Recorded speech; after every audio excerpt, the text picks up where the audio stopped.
Bharatiya Janata party का vote bank कितना बढ़ा था? 31% बढ़ा था। वहीं फिर 2019 में जब हमारे श्रीमान नरेंद्र मोदी जी आ गए थे लाइन में, जब उन्होंने मोर्चा संभाल ही लिया था, तो वो वोट बैंक बढ़ के 36% हुआ था। और अभी विधानसभा में आप जैसे देवतुल्य कार्यकर्ताओं के कारण हमारा जो वोट बैंक का प्रतिशत बढ़ा है वो 48.80% बढ़ा है। तो ये हमारे लिए बड़ी गर्व की बात है, बड़ी सौभाग्य की बात है कि 53 लाख मतदाता भारतीय जनता पार्टी के पक्ष में और आशीर्वाद दिया है श्रीमान नरेंद्र मोदी को, हमारे डॉक्टर मोहन यादव जी को। तो ये हमारे लिए सम्मान की बात है, क्योंकि हम जैसे लोगों के लिए हम दिन रात खड़े रहते हैं और अभी भी इस अभियान को गति हम ही पकड़ाएंगे, कोई पकड़ाने वाला नहीं है। अभी आप यहाँ बताइए कि बूथ अध्यक्ष कितने बैठे हुए हैं? बूथ अध्यक्ष कितने? हमारे यहाँ बूथ कितने हैं रोहित भैया?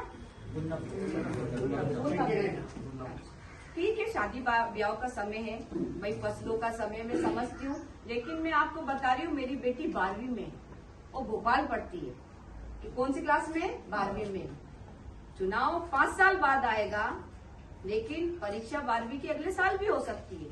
मैंने उसको छोड़ दिया कि बेटा मेरे को बहुत बड़ी जिम्मेदारी दी है, क्योंकि मैं भारतीय जनता पार्टी की बहुत छोटी सी कार्यकर्ता हूं, और अगर पार्टी ने मेरे ऊपर इतना विश्वास करा और मुझे लोकसभा का प्रभारी बनाया और इतने अनूठे अभियान का प्रभारी बनाया, तो मेरा परम कर्तव्य बनता है कि मैं घर परिवार को एक तरफ रखूंगी और पार्टी के लिए समर्पित होंगी। तो यहाँ जितने भी मेरे भाई बैठे हैं, देखिए काम काज चलता रहेगा, सब कुछ होता रहेगा, शादियां भी होएगी, ब्याह भी होएगा, सब होता रहेगा, लेकिन एक बार सरकार बन गई तो ये मानिए कि 2047 में जो भारत को हम विकसित राष्ट्र के रूप में देख रहे हैं, वो विकसित राष्ट्र के रूप में श्रीमान नरेंद्र मोदी लाएगा, कोई नहीं लेकर आएगा।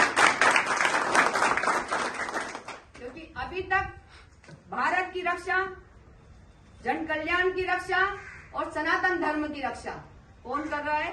हमारे देश के यशस्वी प्रधानमंत्री कर रहे हैं। मैं किसी जाति धर्म के ऊपर कोई बात नहीं करूंगी, क्योंकि भारत में रहने वाला एक एक व्यक्ति भारतीय जनता पार्टी का परिवार है, चाहे वो किसी भी जाति से आए, किसी भी धर्म से आए। वो भारतीय जनता पार्टी ने कभी भेदभाव लेकर कोई काम नहीं किया।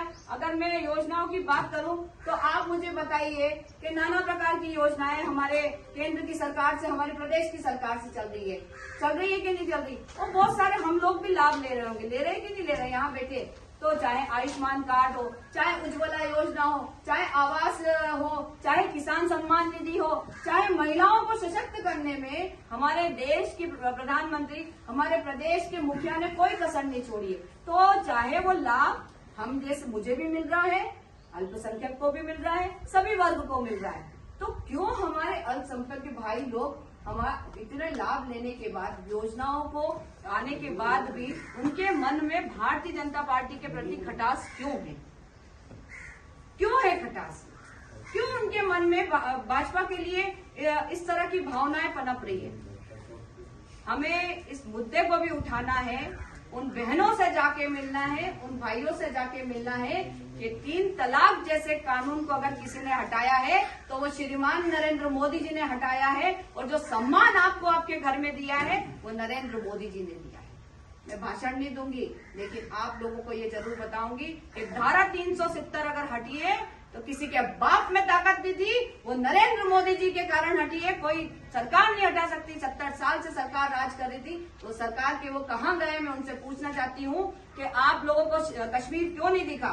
लेकिन हमारे देश के यशस्वी प्रधानमंत्री जी के कारण आज 370 हटी है, और जो वादियां कश्मीर में वापस से आई है वो प्रधानमंत्री जी के कारण आई है।